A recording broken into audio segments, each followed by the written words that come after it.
The wind howled low across the open prairie, dragging dust and ghost sounds through the sagebrush like whispers of the dead. The land stretched for miles in all directions, empty save for a single cabin weathered, isolated, and half-swallowed by darkness. Inside, a man sat hunched beside a low-burning lantern. His name was Elias McGraw, and he bore the look of a man who had survived too much and trusted too little. His hands were scarred, his beard peppered gray, and his eyes cold blue held the weight of war and years of silence. A rifle rested across his lap, the wood worn smooth by habit more than use. Outside, the thunder rumbled closer. The rain came in sideways sheets, pounding the roof in fits and starts like fists from God. Elias didn't flinch. He was reading an old, water-damaged Bible not for faith, but rhythm. The words settled his mind the way a soldier cleaned a rifle. Methodically, reverently, mechanically. Then 3 knocks. Hard, uncertain. Then silence. Elias froze. He stood slowly, rifle in hand, ears tuned. A pause. Another knock softer, now almost apologetic. His boots creaked as he stepped toward the door. Wind howled through the cracks in the frame. Rain lashed through the gap beneath the eaves. Ella's voice low, firm. This land don't take kindly to visitors. Speak now. No answer. A part of him told him to ignore it. Lock the bolt, douse the lamp, and wait for morning. That part was loud, practical. It had kept him alive since Gettysburg. But something else tugged, something quieter. He opened the door. Lightning flashed, illuminating a small figure silhouetted in the doorway, a Comanche girl.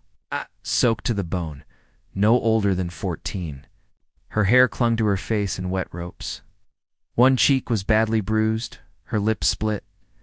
Barefoot, shivering, then she collapsed. Int. Elias's cabin later that night. The girl lay unconscious on the only bed in the cabin. Elias knelt beside her, wrapping her in blankets, hands steady but unsure. She stirred as he dabbed her wounds with whiskey-dampened cloth. Her eyes fluttered dark, searching. She muttered something in Comanche. He didn't understand the words, but the tone was unmistakable. Fear, pain, defiance. Elias gruffly, but not unkind, ain't gonna hurt you. Rest now. She recoiled from his touch, then relaxed, just barely. Her breathing evened, her eyes drifted. Closed. Elias sat back and studied her. He had seen wounds like hers before. Not from accidents. From men, he muttered a curse under his breath, stood, and began cleaning the blood off the floor with a rag and a bucket of cold rainwater. Narration VO*, they called Elias a survivor. A loner, a relic of war. Called himself a man just trying to disappear, but fate doesn't ask for permission. Outside, the storm raged on, clawing at the walls like it wanted inside. Elias didn't sleep. He sat with his rifle and stared into the flames of the hearth. Cabin dawn, the rain had passed. But the silence that followed felt worse. Elias stepped out into the early gray light, stretching his stiff shoulder. The land smelled of wet earth and unsettled promises. He scanned the horizon like he always did. Saw nothing, until hoofprints. Dozens, all around the cabin. Deep in the mud, circling.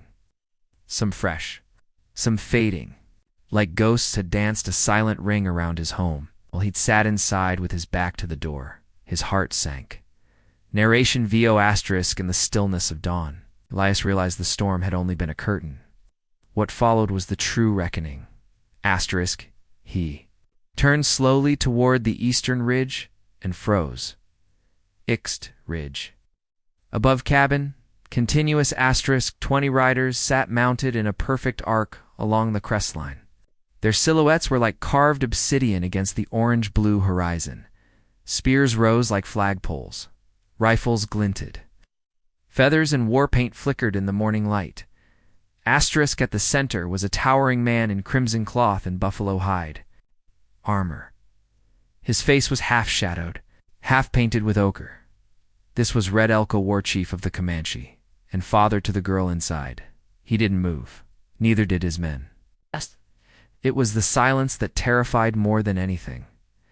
Asterisk Elias slowly stepped off the porch, empty hands raised. Elias, I don't mean harm. She came to my door. Hurt bad. I gave her shelter. That's all. The riders didn't flinch. He tried again. Asterisk Elias can't. Asterisk she's alive because I didn't close the door. Red Elk raised one hand. A younger warrior rode forward, bare-chested, with braids and hard eyes and dismounted. In his hand, a burning torch. Narration VO. It was not a negotiation. It was a test. Asterisk the youth approached, lifting the torch. Smoke curled into the wind. Asterisk Elias felt the heat before it touched his doorstep. He stepped back, teeth clenched. Then asterisk a voice, weak but sharp. NAYAOS. No. All heads turned. The girl Nia stood in the cabin's doorway, barefoot and trembling but upright. Her hair was brushed back, a bandage across her brow. She spoke in rapid, forceful Comanche. Asterisk every warrior froze. Red Elk's gaze never left his daughter's face. She stepped forward, pointed at Elias, spoke again firmly with conviction. Asterisk the torchbearer hesitated. Looked to Red Elk. The chief dismounted. He approached Elias slowly, each step deliberate. Elias met his eyes. There was no fear left, only defiance. Asterisk Red Elk stopped within arm's reach. He looked Elias over. Then he placed his open palm over Elias's chest, and then over his own heart. A moment passed. Red Elk broke in English, you gave her life. Elias nodded once. Jaw tight. Elias, she deserved it. Asterisk, Red Elk turned, raised a hand. The warriors melted into the trees without a word, like mist. Asterisk, but one lingered, the torchbearer. His eyes burned hatred. He said nothing. Asterisk, then he vanished. Tunaya stepped beside Elias. Her hand brushed his. He didn't look at her, but his shoulders relaxed slightly. Narration VO. The girl was no longer a stranger. The chief was no longer an enemy. Asterisk, but something darker lingered beyond the tree's resentment. Blood memory. Spark denied its fire, and Elias McGraw knew the storm wasn't over. Not yet. The fire hissed low in the hearth. Elias sat at the table, carving a hunk of salt pork with quiet precision. Across from him, Naya ate slowly, every motion careful, her eyes never fully leaving the windows. She hadn't spoken since the confrontation at dawn. The silence between them wasn't empty, it was heavy with words neither could say. Asterisk. Elias poured 2 cups of water from a battered canteen and slid one across the table. Nia accepted it without a word. Elias, you saved my life out there. Your father might have burned this place down. Asterisk, she stared at him, unreadable. Naya, he would have done what honor demanded. Elias, and you? Naya, I did what I had to, like you did. Asterisk, Elias nodded. No more was said. But the air between them shifted, no longer strangers. Not yet allies. .ext. Prairie near the cabin, next morning. Allies. Walked the perimeter of his land with Naya trailing behind. He carried his rifle across his shoulder, not out of fear but habit. Asterisk, the plains stretched wide, untouched and sun-baked. A hawk circled above. Narration VO. In war, Elias had trusted the stillness of the morning. That calm before musket fire, the hush before screams. This calm felt the same. Naya crouched, fingers brushing the earth. She pointed to a mark. Asterisk, bootprint, deep, fresh, asterisk, another beside it, and another. They weren't Comanche. Naya white men, asterisk. Elias studied the prints. For sets, walking, not riding. Elias drifters, maybe, or worse. Asterisk. Naya didn't answer. Yes. Her silence was agreement. Int. Cabin that evening, Elias cleaned his rifle on the porch while Naya sharpened a flint knife just inside the door. There. Coordination was wordless, now practiced, efficient. Asterisk, the sun dipped low, casting long shadows across the dirt. Naya, you fought in the blue coat? Elias paused, barrel still in hand. Elias, I did. Virginia, Antietam. Hell in more than one name. Naya asterisk, my uncle died in that war, killed by men running from the battlefield. They burned our camp after. Asterisk Elias looked at her, guilt and weariness flickering behind his eyes. Elias, and maybe this world owes you more than it owes me. Naya, I don't want debt. I want truth. A beat of silence. Elias asterisk truth is hard. Most men ain't built to carry it long.ext. Woods nightfall. The firelight cracked between the trees. Asterisk for men crouched in a circle, grimy, leather-clad, and stinking of whiskey and sweat. One held a map with markings scrawled across the plains. Another cleaned a revolver while eyeing a dented locket with a portrait of a young girl inside. Asterisk led man, Colt Daltrey asterisk early 40s. Weathered and cruel asterisk he's holed up at that cabin. Alone, far as I seen, but the girl she's Comanche. He spat into the dirt.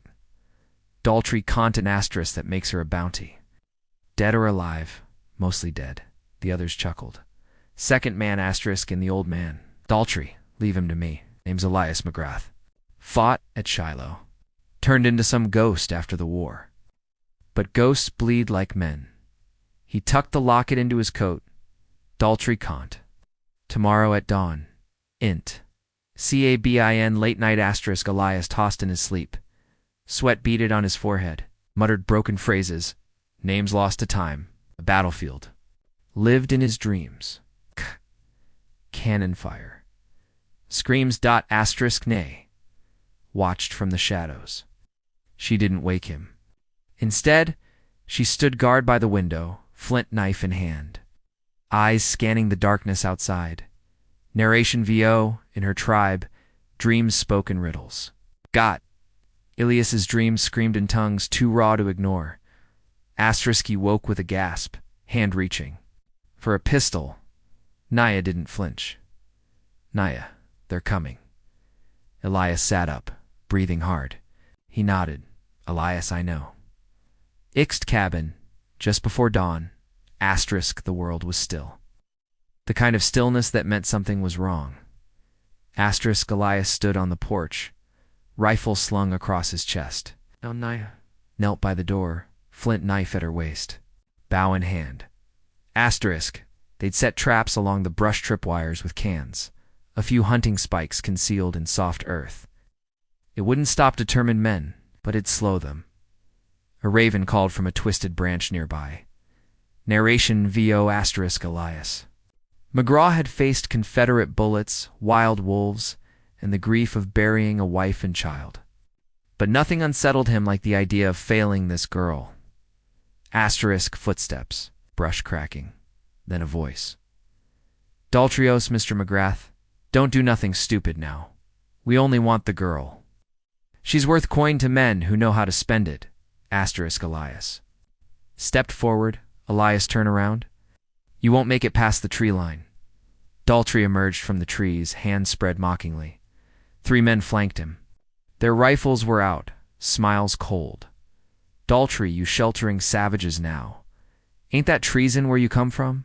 Asterisk Elias said nothing. His gaze narrowed. Daltrey continued. I got 4 graves behind me say I don't bluff. Don't make me dig a 5th. Asterisk Naya. OS. You'll dig your own first. She stepped beside Elias, bow drawn. Arrow aimed square at Daltrey's chest. Daltrey laughs, asterisk feisty, just like her mother. Asterisk the air shifted. Eyes. Grip trembled. Elias turned, startled. Elias. Asterisk, you knew her? Daltrey smirked. Daltrio, I more than knew her. A blur of motion. A motion, Naya. Loosed the arrow. It struck Daltrey's shoulder. Gunfire erupted. Asterisk Elias shoved Naya behind a crate. turned fire, dropping one of the men in a single shot. The others scattered, asterisk smoke, bark splintering. Muffled yells. Elias dove, rolled, fired again. Another shot, one of the attackers clipped his leg, grunted but stayed upright. Asterisk Nay flanked wide, moving like wind through the tall grass. Her second arrow found its mark deep into a man's throat. Daltrey, bleeding, crawled toward a fallen rifle. Elias stepped over him, cocking his gun. Daltrey, you think this ends with me? Elias, no. But it starts here. One shot. Silence. Ixed. Cabin. Later that day, the bodies were buried. Elias limped with effort, leaning on a makeshift crutch. Naya stood beside a fresh grave, eyes hard, lips pressed tight. Elias, you didn't flinch. Naya, I've flinched enough for one life. Asterisk Elias glanced at her respect, maybe pride, flickering across his face. Narration VO2 souls once scarred by loss, now stood blood-bonded by survival. But where one threat died, another whispered in the trees. Elias tightened the straps on his pack. Elias, asterisk, they'll come again. He wasn't acting alone. Naya, then we don't wait here. Asterisk, she looked west, toward the shadowed ridgelines. Naya commented, there's a place, hidden, sacred. My mother's people guarded it. We'll be safe there. For a while, asterisk Elias hesitated, then nodded. Elias, then we ride at dawn. Asterisk, their eyes met. Something had shifted. Not just survival now. Purpose. Fade out. The sky burned with copper and violet as the sun bowed behind the ridge. Two figures rode beneath Elias McGraw, stoic and steady in the saddle, and Naya, lean, silent, eyes fixed on the western peaks. They had traveled for 3 days, each. Night was colder, each mile harder, but neither complained. Narration VO asterisk somewhere along that trail. They stopped being strangers. They rode now like kin, forged in fire, quiet, watchful, resolute. Asterisk, they crested a bluff, and Naya pulled her horse to a halt. Asterisk, below them sprawled a shallow valley dotted with limestone spires and wind-worn boulders. In its heart stood a grove of juniper, trees anient, untouched. Smoke curled faintly from its center. Naya there. My mother called it Soku, the place that listens. Elias. What's it listening for? She looked at him. Naya, everything that's been lost. Asterisk, ixed. Sacred grove night, asterisk, the fire danced quietly inside a ring of stones. Elias sat across from Naya, sipping boiled coffee. Around them, the night pulsed with coyote cries and wind rustling through needles. Asterisk Elias studied the firelight flickering across her face, once bruised, now calm, older somehow. Elias, you said Daltrey knew your mother. What did you mean? Asterisk Naya. Hesitated Naya? He wasn't just a raider. He ran with settlers who called themselves cleaners. They'd wipe out any villages the army didn't touch. Took my mother, sold others, left me for dead. Asterisk, her voice didn't break. It had already broken, long ago. Naya commented, but I remember her laugh, her hands, her songs. She looked up at Elias. Naya commented, that's what they couldn't take. Elias said nothing. But something inside him, long rusted, began to move. Temporary shelter near the grove. Later that night. Asterisk. Elias woke to the smell of smoke. He sat up, fast-reached for his rifle. A distant glow lit the northern tree line. Not firelight, torches, shouts, footsteps. Naos. They found us. She was already armed, bow in hand, face set in stone. Asterisk Elias stepped outside and saw them 6 riders cresting the trail into the grove. Torches raised, rifles drawn. Bounty hunters. Asterisk in leading them. The young Comanche warrior from before the torchbearer who hadn't left with the others. His name unknown, his hatred not. Narration VO what began as mercy had turned into a target. There were debts left. Unpaid blood debts. Ixed. Sacred grove, Moments later, Asterisk the Grove became a blur of motion and flame. Asterisk Elias fired 2 rounds. Dropped a rider clean off his horse. Naya darted between trees, loosing arrows with deadly grace. Asterisk, one bounty hunter made it close, swung a knife at Elias. Asterisk, Elias blocked it with his rifle stock and drove the man into a stone outcrop. Hard asterisk, another rushed Naya. She spun low, sliced. His thigh then drove her blade into his side with grim efficiency. Asterisk, the last man standing, was the torchbearer. He didn't run, stepped forward, weaponless, gaze fixed on Naya. Torchbearer, she betrayed blood. Asterisk, he spoke in Comanche. Naya's hand trembled. Naya asterisk, you betrayed truth. He lunged. Elias fired. The shot rang through the grove. The torchbearer dropped still, silent. Only wind remained. Ixed, sacred grove dawn. Ash and dew blanketed the earth. Asterisk Naya knelt by the creek, washing blood from her hands. Her reflection stared back, older, marked, unbroken. Asterisk Elias sat beneath a tree, rifle across his knees, eyes closed, breathing steady. Naya, you could have let him kill me. Elias already tried once. Asterisk A. Pause. Elias. Conted. You saved me. First, guess I'm just catching up. She smiled just a little. Asterisk ixed. Ridge above the grove, shortly after asterisk. They packed in silence. Asterisk Elias adjusted his saddle. Naya tucked feathers into her pouch. Elias, you sure you don't want to stay? Naya, there's no safety in standing still. Asterisk, she looked west again, to land beyond knowing. Naya conceded, but maybe. There's freedom in moving forward. Asterisk Elias offered her a ride. She shook her head, mounted her own. Asterisk they rode side by side, toward the horizon. No fanfare. Just 2 souls riding beyond the edge of their past. Asterisk. Asterisk he gave her shelter. She gave him purpose. And somewhere in between they gave each other a reason to keep going. Not for vengeance, not for redemption, but for life. Asterisk. Fade to black. Call to action. VO asterisk if this story moved you. If you felt the fire, the silence, the struggle, share it. Like, comment, subscribe, and remember sometimes the strongest bonds are forged not in blood. Asterisk.